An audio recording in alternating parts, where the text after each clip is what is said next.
Real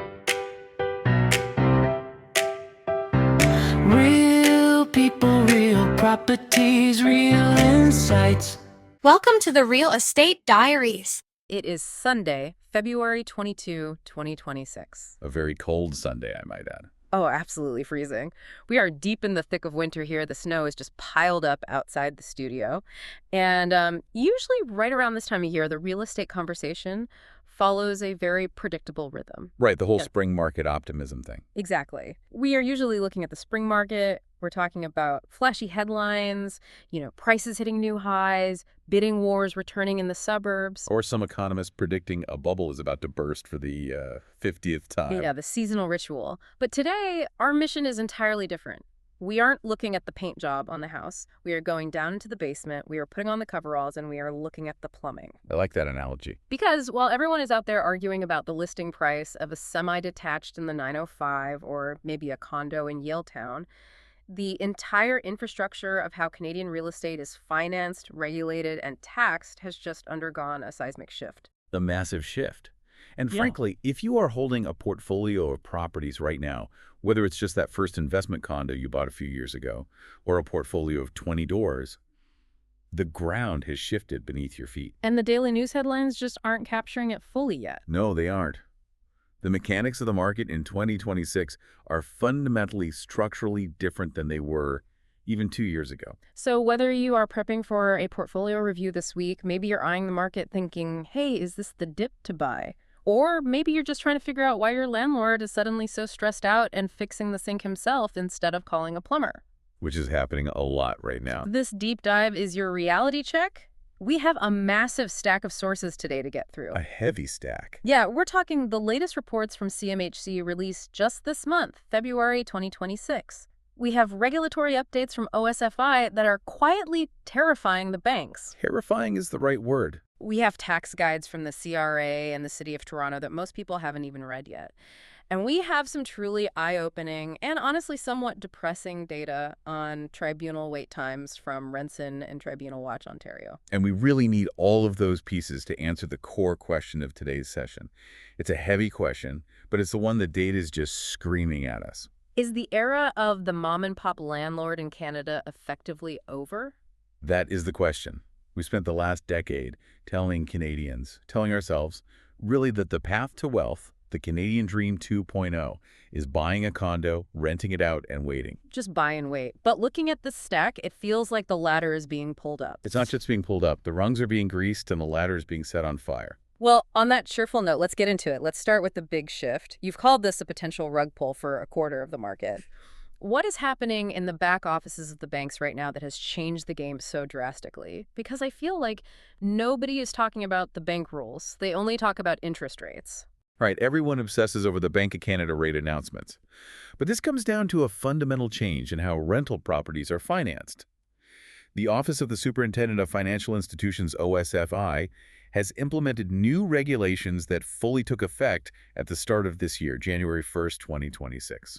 And this targets a specific classification of loan, right, involving something called IPRE. IPRE, yes. IPRE. It sounds like a bad sneeze. Or maybe a pirate noise.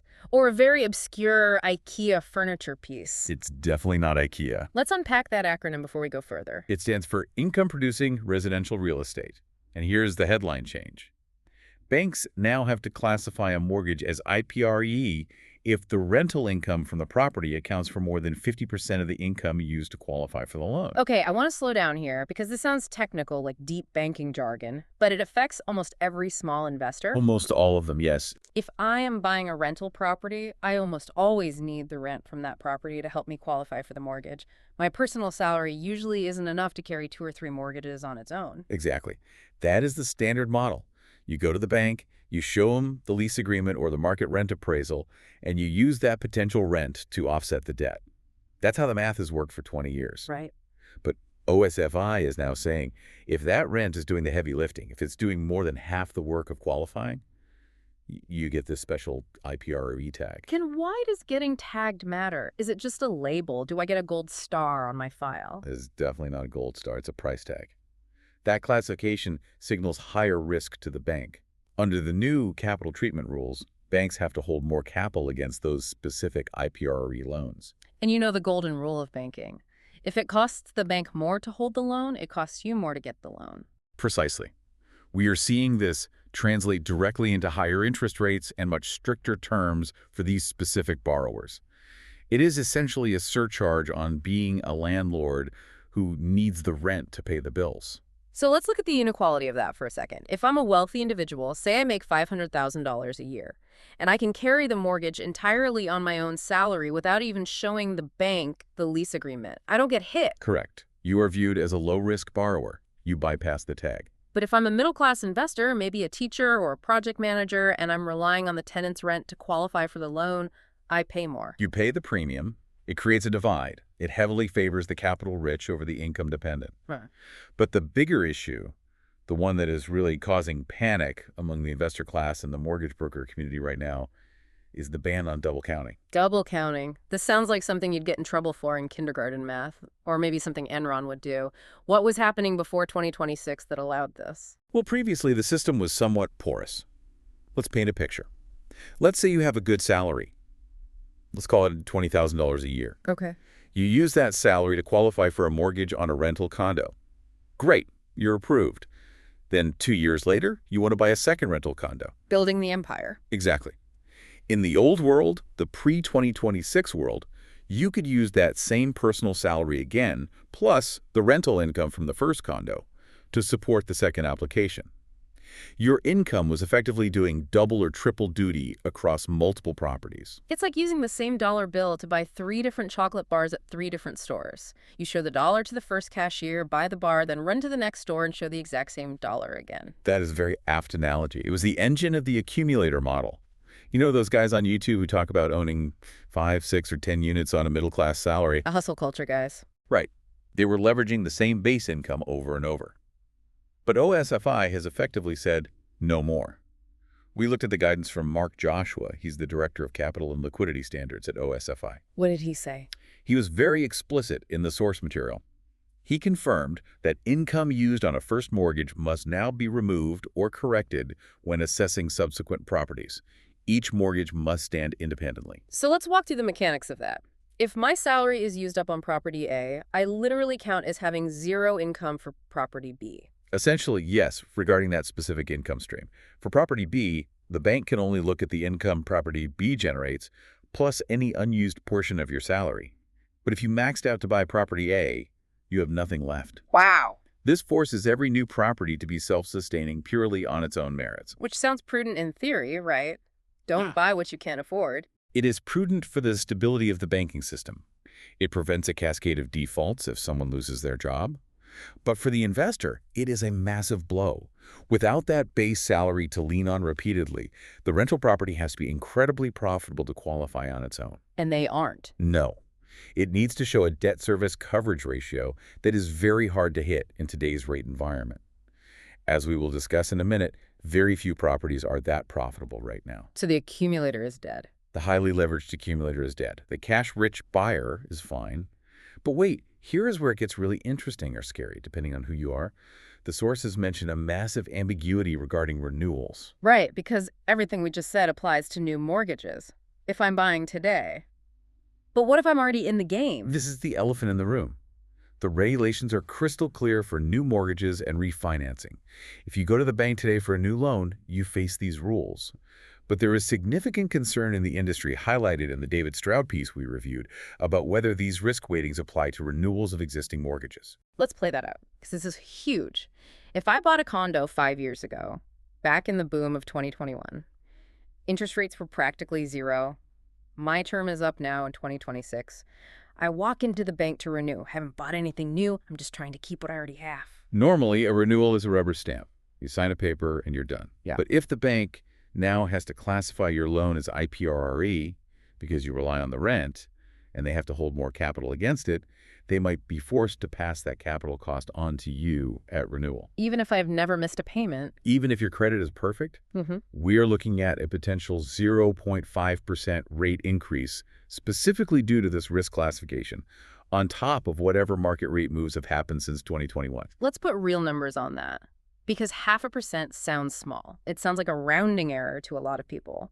What does that look like to a real person? On a $500,000 mortgage, an extra 0.5% is roughly $200 a month in pure interest cost. Now, that might not sound like a fortune to a homeowner who loved their house and will just cut back on Starbucks or whatever, but for an investor who is already operating on razor-thin margins, that $2,400 a year is a massive hit. It's the difference between breaking even and bleeding cash. And that segues perfectly into our second section here, the financial squeeze. Because we aren't just dealing with harder financing, we're dealing with the reality that these investments just aren't making money anymore. Cash flow negative seems to be the phrase of the year in 2026. It used to be a dirty word, now it's just the status quo. It really is. It's the baseline assumption now. And this isn't a new problem in 2026, but it has deepened significantly. We have data here from an Urbanation and CIBC report that tracks this trajectory historically. It paints a very clear picture of the decline. Walk us through that timeline. If we go back to 2020, the average investor in a newly completed Toronto condo was making about $63 a month in positive cash flow. $63 a month? I mean, you're not buying a yacht with that. That's a tank of gas. Maybe 2 tanks if you drive a very small hybrid. Exactly. It covers a nice dinner, maybe puts a little aside for future repairs. But it was positive. It was black ink. It meant the asset was paying for itself. Right. But look at the trend line in the report. By 2022, that had swung to a loss of $223 per month. A big swing. And then by the first quarter of 2023, the loss was over $400 per month. And now, here we are in 2026. We don't have the final aggregate number yet, but based on the inputs. Based on the inputs, higher condo fees, which have skyrocketed due to insurance and labor costs, higher property taxes, which we'll discuss later, and now this IPRE financing surcharge, that negative cash flow has likely deepened even further. You're probably looking at negative $500 or $600 a month for many units bought in the last few years.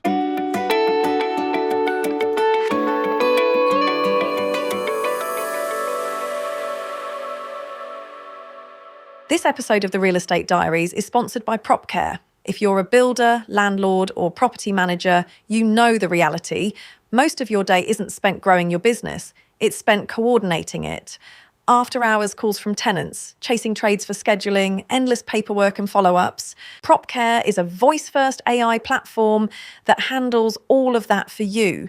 It answers every call 24/7 under your brand, coordinates trades, tracks expenses, and documents everything automatically.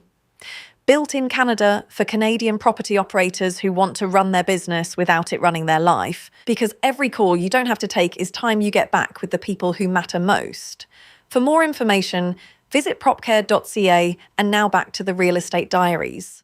So you are writing a check for $600 a month out of your own pocket from your day job salary for the privilege of letting someone else live in your condo. You are actively subsidizing their housing. Correct. And the investment thesis was always appreciation. You take the monthly loss, the bleed, as they call it, because the asset value goes up 10% a year. You lose $6,000 in cash flow to make $60,000 in equity on paper. The math worked when prices were rocketing. But when you combine a monthly bleed with high interest rates and a stagnant condo market, which is what we have right now in terms of prices, the man stops working entirely.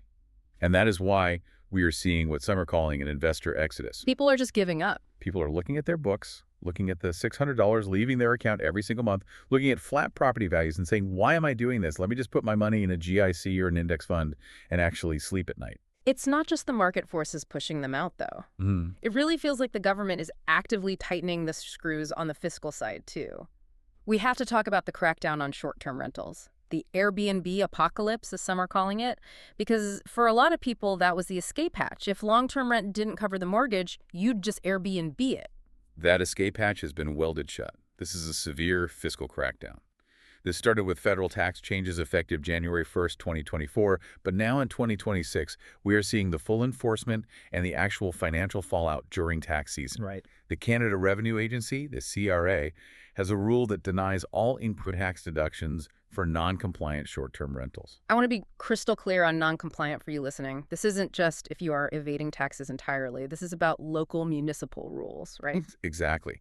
If you don't have the city license, or you're breaking local zoning rules, or you're renting out a unit in a condo building that has a specific bylaw banning short-term rentals, If you are breaking the local municipal or provincial rules, the feds punish you on your federal income taxes. And all deductions is the key phrase there. Yes. Usually, business taxes are based on profit. Revenue minus expenses equals taxable income. You made $20,000, you spent $15,000, you pay tax on the $5,000 profit.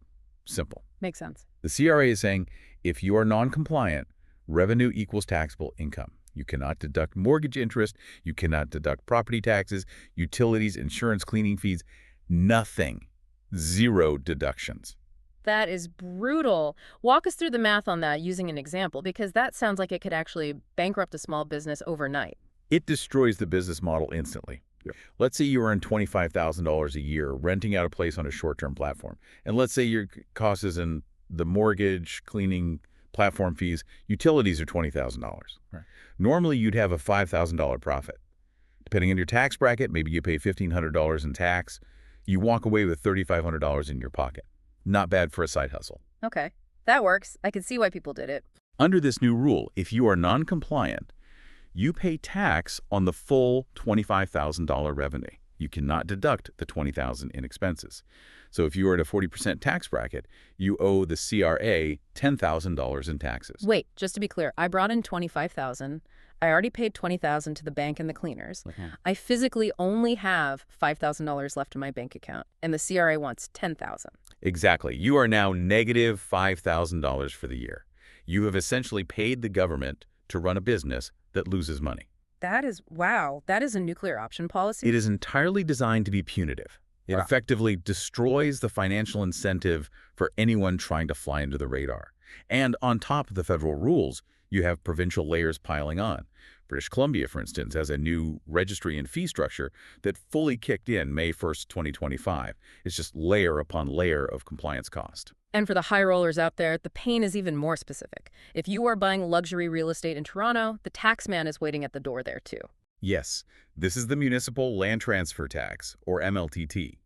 As of April 1st, 2026, the rates have hiked significantly for homes over $3 million. Which, in Toronto, let's be honest, $3 million is a nice detached house in a good neighborhood, but it's not exactly a palace anymore. It's a nice family home, but it's not a mega mansion with a bowling alley. It's certainly the upper end of the normal market, but it captures a surprising amount of properties. Homes between $3 million and $4 million now see a rate increase to about 4.5%. Yeah. But if you go to the ultra-luxury end, over $20 million, you are facing an 8.6% marginal rate. 8.6% just to transfer the deed. Just for the privilege of buying it. That is nearly $1 million in tax on a $10 million portion alone. So if I'm buying a $20 million home, I have to write a check to the city for almost $2 million on closing day. Yes, it creates massive friction. It heavily reduces liquidity at the top end of the market. And while most people listening might not be buying $20 million homes, when the top of the market stalls, it often sends ripples all the way down the chain. How so? Because people can't move up. So the guy with the $5 million home doesn't sell because he can't stomach the tax on the $10 million home. So the person with $2 million home can't buy the $5 million home. It jams the gears of the entire property ladder. It's just another signal that the easy money era of real estate, where you buy, wait, and get rich without friction, is firmly in the rearview mirror. Okay, so financing is harder to get and more expensive. Taxes are higher across the board, cash flow is heavily negative, but the one saving grace is that at least you can always find a tenant, right? We keep hearing in the news that vacancy is effectively zero, people are desperate for housing, there are lineups around the block to rent a basement. Surely that's the one safe bet for investors. That is the common narrative. And to be fair, it was largely true in 2023 and 2024. But the data from CMHC's 2025 and 2026 reports paints a much more nuanced and frankly worrying picture for landlords today. Yeah. The myth of zero vacancy is just that it's a myth. Let's bust it then. What are the actual numbers saying? Vacancy rates for purpose-built rentals have actually risen. In Toronto, vacancies hit 3% in 2025. Now, 3% is historically considered a balanced market. It's not a crisis shortage anymore. In Calgary, which had that massive boom a few years ago where everyone moved there from Ontario for cheaper housing. Right, the mass migration west. Exactly. Yeah. Vacancy there jumped to 4.8% in the 2024 to 2025 period. Almost 5% in Calgary. That's practically a tenant's market. That means landlords are actually competing for tenants. It is definitely shifting that way. And the primary driver is supply. We had a huge construction boom of purpose-built rentals over the last few years. Projects that started back in 2021 and 2022 when money was cheap, and those units are finally hitting the market now. At the exact same time, we have changes in federal immigration targets and international student caps that are softening demand slightly. And I noticed in the CMHC report, they specifically talk about turnover being really high right now. Yes, the national turnover rate was around 23.4% in early 2025. That means nearly 1 in 4 units is changing hands every single year. And in markets like Vancouver and Toronto, the turnover is highest in the luxury new build buildings. Why is it highest there? You'd think the nice, shiny new buildings would keep people. They have the gyms, the pools, the concierges. People should want to stay. You'd think so, but it's because the rents are so incredibly high. Tenants are much less sticky at that price point. They move for a slightly better deal down the street, or they move because they simply can't afford it after a year. They get a new job, or they move in with a partner to split costs. And because of this, landlords are having to offer incentives 1 or 2 months of free rent just to lease up these new buildings. Which brings us to the hidden cost of all this. You found a great source from Royal York Property Management that calls turnover the silent killer of real estate investing. It really is the silent killer. As investors, we obsess over the monthly rent check. We look at the gross revenue. But we completely ignore the cost of the gap between tenants. Royal York's data suggests that when you factor in the lost rent during the vacancy, say, 1 month where it just sits empty while you show it, plus the cost of make-ready repairs. Right. Painting, deep cleaning, fixing the wear and tear. Exactly. And then you add the marketing costs to find a new tenant, which is often paying a realtor 1 full month's rent as a commission. You can easily wipe out half a year's profit in a single turnover event. So let's do that math again. If you are already cash flow negative by $400 a month on your mortgage, and then you have a turnover event that costs you $3,000 in realtor fees and lost rent. You are deep, deep in the red. You might be negative $10,000 for the year on a single property. And that assumes you can get the old tenant out and a new one in smoothly. Which is a big assumption. A very big assumption. Yeah. Because that brings us to the operational nightmare that is the Landlord and Tenant Board in Ontario. Ah, the LTB. Every landlord's favorite topic at a dinner party. It's the boogeyman under the bed. We have some fresh data from Renson and Tribunal Watch Ontario for early 2026. How bad is the backlog right now? Because every political cycle we hear, they are fixing it, they are hiring more people. It is incredibly grim. Despite the government pouring money into this and supposedly hiring more staff, the wait times are staggering. As of early 2026, the wait just to get a hearing for non-payment of rent in L1 application is approximately 4 months. 4 months just to get a Zoom call, just to get someone to listen to you. Just to get on the docket. And that's just the average starting point. Renson's data shows that 80% of cases are resolved between 2.6 and 10.3 months. That means there is a very real scenario where you have a tenant who stops paying rent in January and you don't get an actual eviction order until November. I'm looking at some of the specific cases listed in the Renson data here. These aren't hypothetical scenarios. Look at this one. Raisin v. Hawden, ordered December 18th, 2025. The rent owed was over $9,000. The estimated wait was 10 months. Or look at Flood v. Astley, ordered December 9, 2025. Wait time, 13 months. Rent owed over $11,000. Just try to imagine carrying a Toronto mortgage for 13 months with zero rental income coming in. And remember, under the new financing rules we talked about at the top of the show, you can't double count your income anymore. You might be paying a higher interest rate because you're classified as an IPRRE borrower. So you are carrying that mortgage out of your own pocket, paying the higher interest rate, paying the property taxes, paying the insurance, which has probably gone up because of climate risks, and you have literally zero income for a year. That is a bankruptcy event for a small investor. It is catastrophic. Yeah. If you have one investment property and this happens to you, you are ruined. Yeah. And the productivity paradox you mentioned earlier in our notes is fascinating. The annual report shows they have 133 adjudicators now, up from 51 back in 2018. So they have more than doubled the staff. Yes, more than doubled. Mm. But the number of cases resolved per adjudicator has plummeted from 950 a year down to just 382. How is that even mathematically possible? We were promised that virtual hearings would make everything faster. No travel time, efficient dockets, just click next on the Zoom call. That seems to be the double-edged sword of the digital age. The shift to virtual hearings was supposed to make things more efficient, but it seems to have added massive friction. Technical issues, people not being able to log in, scheduling complexities with translation services, but more importantly, there's a complete lack of hallway settlement. Right, the informal stuff. Exactly. In the old days, everyone showed up at a physical community center or courthouse. You'd meet the tenant in the hallway before the hearing, shake hands, and say, look, let's work this out right now. Pay me half the arrears today and leave in 30 days, and we drop the case. Just human interaction solving the problem. Yes. A huge percentage of cases got settled right there in the hallway without ever taking up a judge's time. On Zoom, that doesn't happen. You are in a digital waiting room, muted. Everything goes to a formal adversarial hearing. The system is clogged with cases that could have been settled over a coffee. So let's recap the perfect storm for the investor right now. Financing is more expensive and harder to get because of OSFI. The monthly cash flow is deeply negative. Taxes on short-term rentals and luxury transfers are punishing. Vacancies are actually rising, so you have to offer incentives just to get someone in the door. And if you unfortunately get a bad tenant, you are stuck with them for a year without rent because the LTB is completely broken. Which naturally leads to the ultimate question. Who on earth is buying real estate right now? And who is building it? Right. This takes us to the 2026 market outlook. We have the CMHC Housing Market Outlook from February 2025, projecting it to 2026. Reading through it, it really feels like a tale of two entirely different markets. It absolutely is a tale of two markets. We're seeing a massive divergence between the condo construction market and the residential resale market. These used to move in sync, but they have completely decoupled.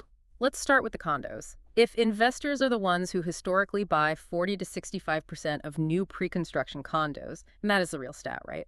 The vast majority of new condos are bought by investors. Yes. In downtown markets like Toronto or Vancouver, it's often even higher than 65%. End users rarely buy pre-construction because they can't wait 4 years to move in.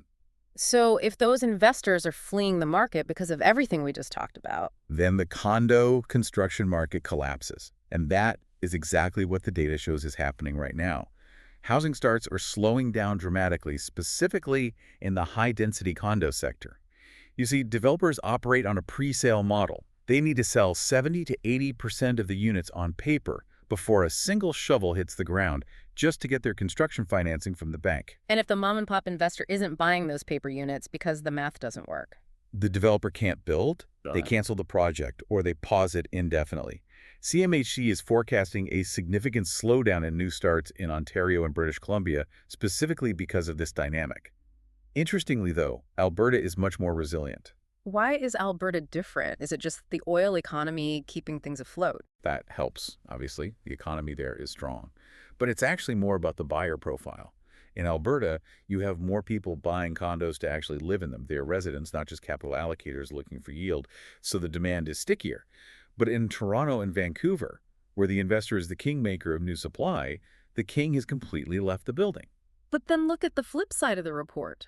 The resale market. The report says it's rebounding. Yes, and this is driven by the end user, the person who actually wants a home to live in, raise a family in. Mortgage rates have come down slightly from their absolute peaks. Fixed rates have priced in expected Bank of Canada cuts, and variable rates are slowly dropping. There is a lot of pent-up demand from people who were sitting on the sidelines in 2024 and 2025, just waiting for some clarity. So if I'm a listener who just wants to buy a townhouse to live in with my family, 2026 might actually be my year. It's certainly a better environment than the last few years.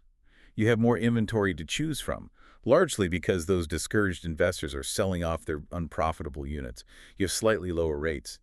And you aren't competing with 50 other investors for a 500 square foot box. You are looking at the resale market homes that already exist, on streets that are already built, which is where all the activity is shifting. It's a fascinating rotation of capital. The investors are selling their negative cash flow units, which increases supply for the end users. That sounds genuinely good for affordability in the short term.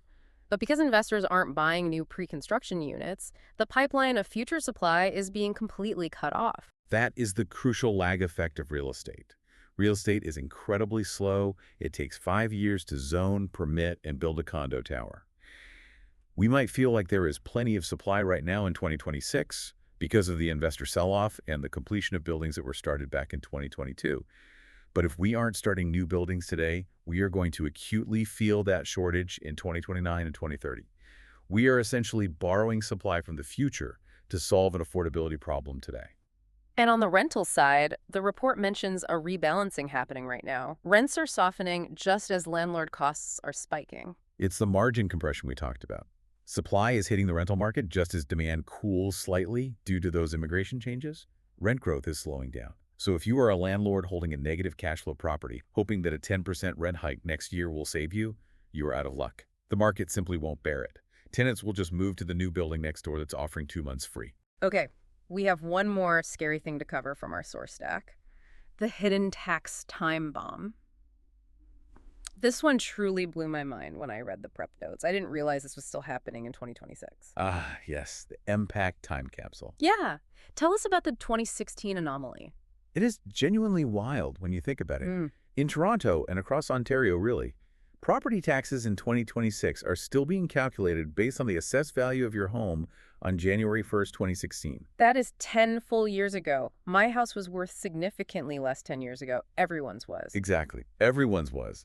But the underlying problem isn't just that overall values have gone up. It's that they have gone up incredibly unevenly across different regions and asset classes. House in the deep suburbs might have doubled or tripled in value since 2016. A downtown condo might have only gone up 50%. An industrial warehouse might have quadrupled. So why hasn't the government updated the assessment? It seems like sheer negligence to run a city using 10-year-old financial data. It's fear. Pure political fear. Property tax is a zero-sum game. If they updated the assessments to actual 2026 values, the total amount of tax collected it wouldn't necessarily change, but the tax burden would shift massively between people. Okay, I see. The people whose properties appreciated the most, which is often suburban homeowners, who have to be a massive and vocal voting bloc, would see their share of the tax pie explode overnight. The provincial government has kept delaying the reassessment year after year to avoid that political suicide. But they can't delay it forever, right? I know, but they have officially delayed it again for 2026, so we are living in a fiscal fiction. However, even with the old 2016 assessments, the municipal tax rate itself still goes up every year. But here is the good news, bad news scenario for this year. 2026 is a municipal election year. Ah, the magical time when politicians suddenly remember they care about our wallets. It's exactly. Mayor Olivia Chow and the City Council are proposing much leaner tax hikes for 2026, estimated right now between 2.0% and 3.5%. This is a huge relief for homeowners compared to that massive 9.5% hike we saw back in 2024. They want to get reelected, so they are tightening the belt. But there's a catch. There's always a catch in these municipal budgets. There is always a catch. The City Building Fund, it's a dedicated levy that adds an automatic 1.5% increase on top of whatever the base rate is. So even if the mayor stands at a podium and announces a complete tax freeze for the base budget, your taxes still go up 1.5%. If they announce a 3% hike, your actual tax bill goes up 4.5%. It's a stealth tax built into the system. So taxes are still going up, just not as catastrophically as 2 years ago. But that impact reassessment is still looming out there like a dark storm cloud on the horizon. Eventually, that dam has to break. And when it does, it will fundamentally reshape the landscape of who pays what in this city. But for 2026, at least, we are safe from the reassessment shock. Okay, we have covered an immense amount of ground today. Let's try to synthesize this, bring it all together for the listener. Because if I'm hearing you correctly through all these different reports, the entire game has changed. The game has fundamentally changed from an appreciation game to a yield game. But the problem is, the yield isn't there for the small guy anymore. Let's review the board.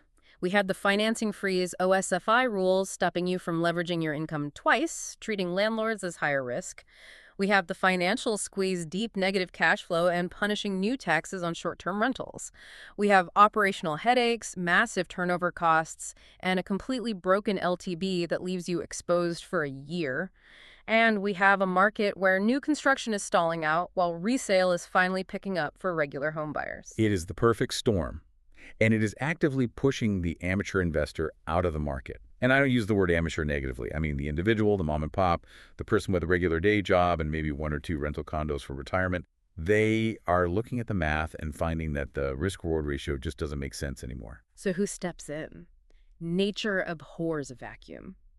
If the dentist with 2 condos is selling, who is buying the real estate? This is the real big picture shift that we have to pay attention to. We are seeing a major move toward institutional money. If you look at companies like Centurion Apartment REIT, we had their Q2 2025 report in the stack, they are seeing very positive operating margins. They are buying and building entire purpose-built rental towers. So the future is pension funds and massive real estate investment trusts owning our rental stock, not our neighbors. That absolutely seems to be the direction we are heading. Developers are pivoting. Instead of building a condo tower and selling 300 individual units to 300 individual mom-and-pop investors, they are building a single purpose-built rental tower and selling the entire building to a pension fund. It's a complete professionalization of the landlord class in Canada. Which, I mean, might be good for stability, maybe. Yeah. Institutional landlords usually have professional management, better maintenance crews than a guy who lives an hour away and tries to fix the plumbing himself on a Sunday. Perhaps. It might mean better, more consistent service for tenants in the long run, but it also means that the primary wealth generation aspect of Canadian real estate, the ability for a regular middle-class family to build generational wealth by owning a rental property, is becoming completely inaccessible. The ladder is being pulled up. Real estate investing is becoming a game for the big boys, for Wall Street and Bay Street, not Main Street. And that leads to the final provocative thought for today. You mentioned the supply cliff earlier, and I can't stop thinking about it. This is what keeps me up at night when I look at all this data. If 25% of the market design, the individual investors, steps back today because the math just doesn't work and condo construction stalls because developers can't get pre-sales, where exactly is the housing supply going to come from in 2029? Right. We are solving the financial risk today by stopping the double counting, tightening the tax loopholes, and cooling the investor market. But are we planting the seeds for an absolutely massive, catastrophic housing shortage 3 or 4 years from now? That is the multi-billion-dollar question. We might look back at 2026 as the year we successfully fixed the financing risks, but completely broke the supply pipeline. We might be creating a future where renting from a corporation is stable, but actually buying a home is mathematically impossible because nothing new was built for 5 years. A very sobering thought to end on. If you are listening to this and you are in the market, whether buying or selling, check your numbers, check them again, and maybe check them a third time with an accountant. The rules have completely changed. Thanks for taking the deep dive with us today. A pleasure as always. See you next time. Thanks for listening to today's episode of the Real Estate Diaries, sponsored by PropCare. PropCare is the voice-first property operations platform that gives builders, landlords, and property managers their lives back. By automating tenant communication, trade coordination, and maintenance workflows, PropCare handles the operational chaos so you can focus on what you do best, growing your portfolio and protecting your reputation. To learn how property operators across Canada are scaling without the stress, visit propcare.ca. We'll see you next time on the Real Estate Diaries.